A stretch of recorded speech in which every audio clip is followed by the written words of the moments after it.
Cancer loves acid.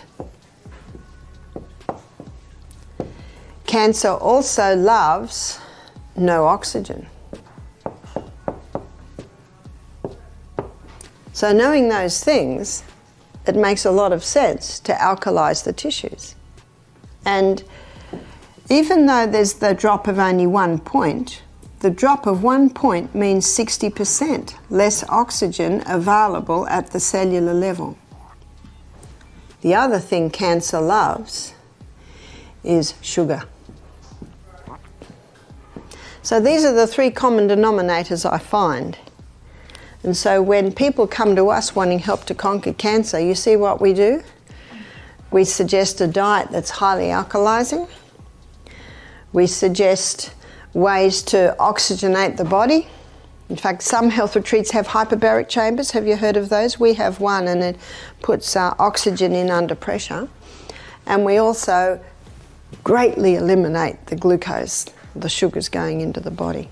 The alkaline diet has attracted a lot of interest recently for its possible function in cancer prevention and treatment. Leading proponent of the value of preserving a somewhat alkaline pH balance in the body, Australian health educator Dr. Barbara O'Neill has been at front of this trend. Dr. O'Neill claims that an acidic environment encourages the growth of cancer cells, whereas meals that create alkaline can help starve these cells, therefore stopping the spread of the disease. Let's say we meet someone who's breaking every law. They're breathing in bad air, they never go in the sunshine, they're living on the stimulants, which are all acid, they go to bed too late, they never exercise, don't have time, they're on the high carb diet. Remember that diet we had there the other day?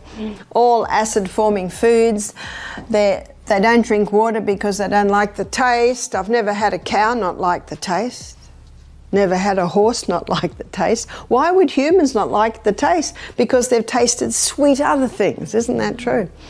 In fact, Joshua was saying, I think, introduce your children to vegetables and they'll eat vegetables. But if you introduce them to cakes and pastries and cookies, they're not going to eat their vegetables. It's exactly the same with water.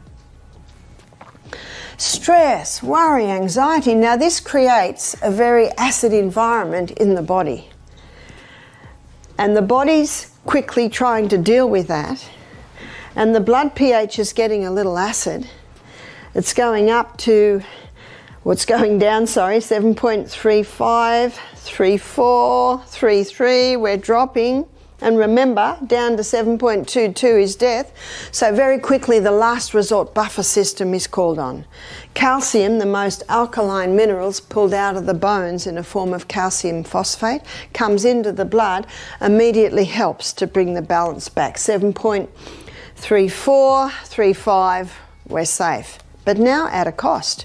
We now have free calcium excess floating through the bloodstream. What's the body going to do with that? It'll dump it on the bones as a spur. It'll dump it in the kidneys, kidney stones, gallbladder, gallstones, even maybe a little bit of a build-up on the eyes. What's that called? Your cataracts. They're all illustrations of Newton's third law of motion. To every action, there's an equal and an opposite reaction.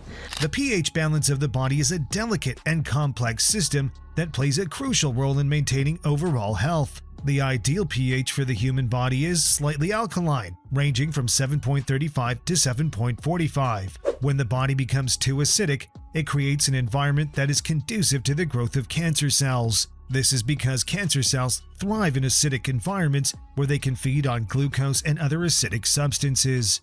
The link between diet and cancer is well documented. A diet high in processed foods, sugars, and unhealthy fats can lead to inflammation and increase the risk of cancer. In contrast, a nutrient-dense diet rich in whole foods, particularly those that are alkaline-forming, can support immune function and reduce cancer risk. Dr. O'Neill's focus on food as a means of prevention aligns with a growing body of research that highlights the importance of nutrition in cancer management. And it's acid where it should be. There's only one part in the body that should be acid. You know where that is?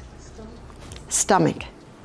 It must be acid. If someone says, I've got a very acid stomach, I say, praise God. Because if you don't have an acid stomach, you can't break your proteins down. How do you know it's acid? Well, it's sore. Well, you shouldn't feel it. I can't feel it. means you haven't got a thick mucosa lining on the stomach. We're going to look at water tomorrow, and that's made up of water. Maybe it's because you're dehydrated. Remember, you've got to investigate. I gave a presentation last night to a group, and we had questions at the end. And one question was, what can I do for high blood pressure? And I said, well, I can't answer that in 30 seconds, but you can go to my YouTube lecture. What can we do for this? I said, well, all depends on why it's... What can I do for my sore finger? All depends on why the finger's sore. So you've got to investigate. So I actually referred them to lectures I have online where they can investigate. Everyone wants a quick fix. Sorry, there aren't any. The quickest fix I know would have to be your hot and cold. Your hot and cold treatments. You can get relief very quickly with your hot and cold water treatments. No, the lemon is acid where it should be. That's why you'll find that most of our salad dressings have lemon in them. But when it is broken down in the gut and the minerals are dispersed and absorbed into the blood and thus to the tissues, it has an alkaline effect. Because the lemon is high in the alkaline minerals, which is sodium and potassium, calcium, magnesium and iron. These are the alkaline minerals, and the lemon is high in the alkaline minerals. Don't you love the lemon? Every home should have a lemon tree. And if you're in a unit, you can have a lemon tree in a pot on your veranda. Dark green leafy vegetables are also alkaline forming. Dark green leafy vegetables we should be eating every day. That's your kale, that's your parsley, that's your, what you call them, collard greens. Do you know, I've never seen collard greens in Australia. You can tell I'm in Alabama. They're a popular food here, but we do have spinach and silver beet, kale. We should be eating something from the dark green family of vegetables every single day. And if you don't, you really should have a dose of green barley or super greens. Also vegetables. Vegetables have an alkaline effect. But there is a question mark with vegetables. I'm putting a question mark here because for some people these have an alkaline effect and sometimes an acid effect. There's the tomato and bell pepper, or in Australia we call that capsicum. Also eggplant, and some countries call this aubergine. And last is the potato. Now this is not the sweet potato. The sweet potato is actually not a potato. The sweet potato is a yam. I'm referring to the English potato or the Irish potato. This is the nightshade group of vegetables, and for some people they have an acid effect, and for some people they have an alkaline effect. Let me tell you what I have found with me. My mother died at 51, a cripple in a wheelchair with rheumatoid arthritis. I have strong inherited genes to that way. And my body says to me, a little tomato now and then. My body says to me, don't even touch the bell pepper. What happens if I touch it? Oh, it repeats on me all afternoon and my energy just goes. So I say, I'm hearing your body and I don't eat it. The eggplant, I have a little eggplant now and then, maybe twice a month. Potato, my husband's an Irishman. Potatoes must be in every main meal, so I have it probably most days. That's what my body tells me. I don't know what your body will tell you. Now, I could have 10 professors in front of me saying, this is ridiculous, Barbara. The bell pepper is a very good vegetable.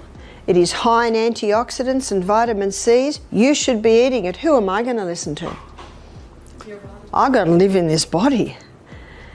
That's why the fine-tuning is yours. No man on the planet can tell you the fine-tuning. Only your body can. We had one lady who conquered her arthritis. Isn't that good news? Yeah.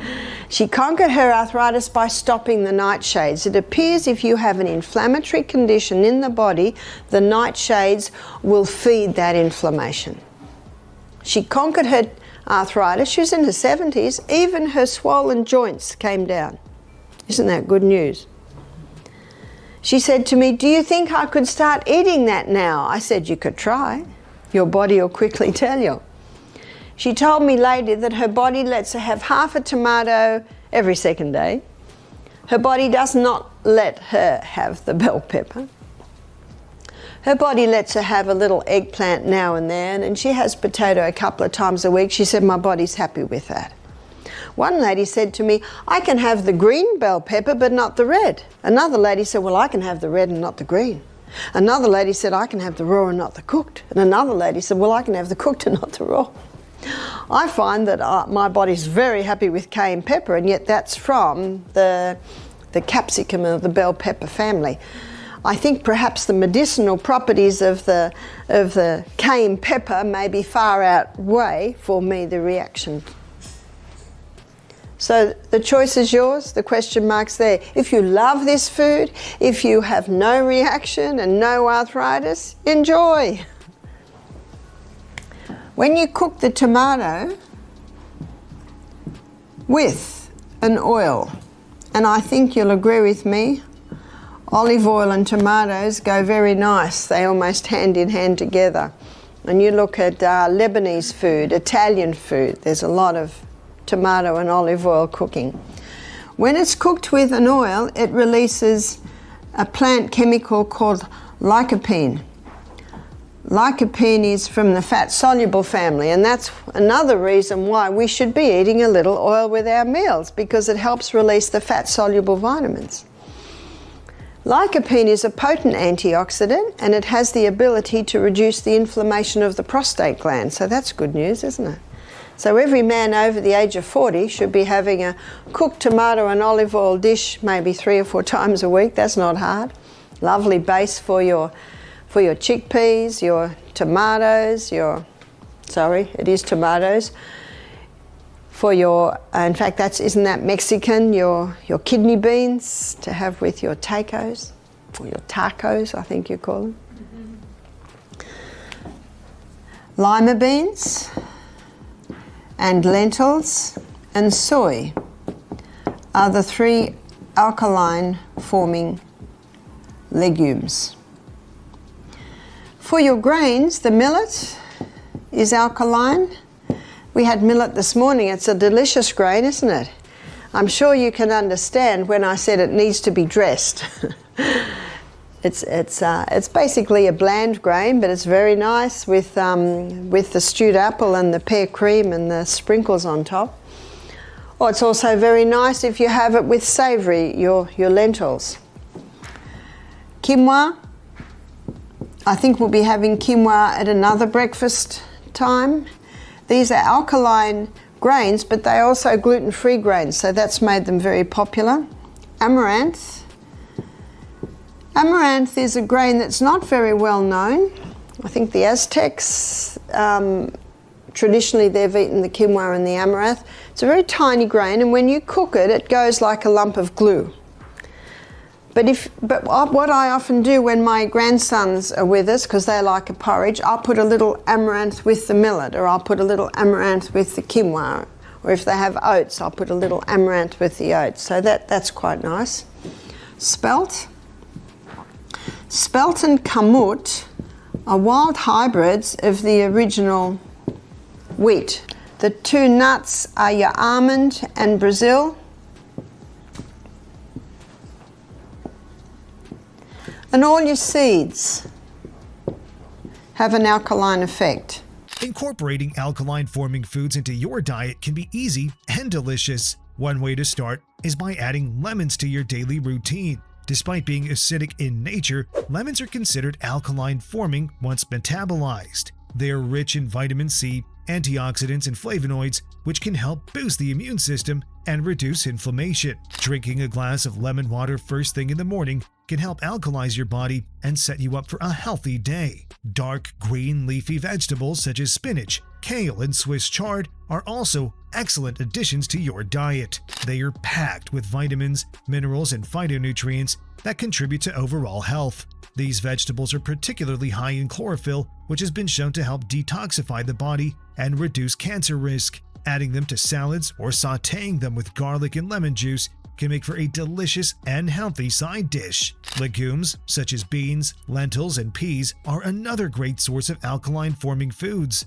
They are excellent sources of protein, fiber, and essential nutrients. They have a low glycemic index, which means they do not cause rapid spikes in blood sugar levels. Making a big batch of lentil soup or adding beans to your favorite stir-fry can be a great way to incorporate legumes into your diet. Whole grains, such as quinoa, brown rice, and oats, are also rich in fiber, vitamins, and minerals. They help regulate blood sugar levels and provide sustained energy without the inflammatory effects of refined grains. Replacing refined grains with whole grains can be a simple and effective way to improve your overall health. Nuts and seeds like almonds, walnuts, chia seeds, and flax seeds are not only nutrient-dense, but also provide healthy fats that are essential for overall health. They contain antioxidants and anti-inflammatory compounds that can help protect against cancer. Snacking on nuts and seeds or adding them to your favorite recipes can be a great way to incorporate them into your diet. And berries, such as blueberries, strawberries, and raspberries, are also rich in antioxidants,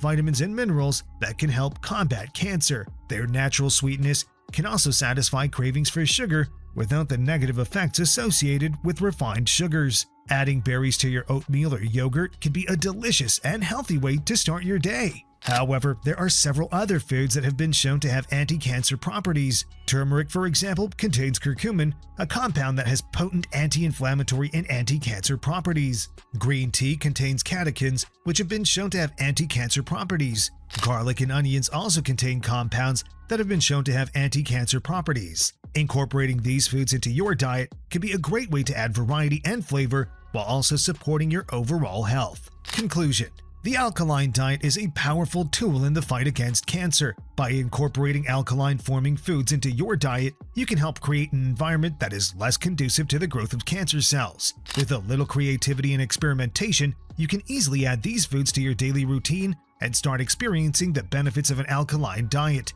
Remember, prevention is key, and making healthy choices can have a significant impact on your overall health and well-being. Thanks for watching. If you enjoyed this video, be sure to smash that like button and subscribe for more exciting content.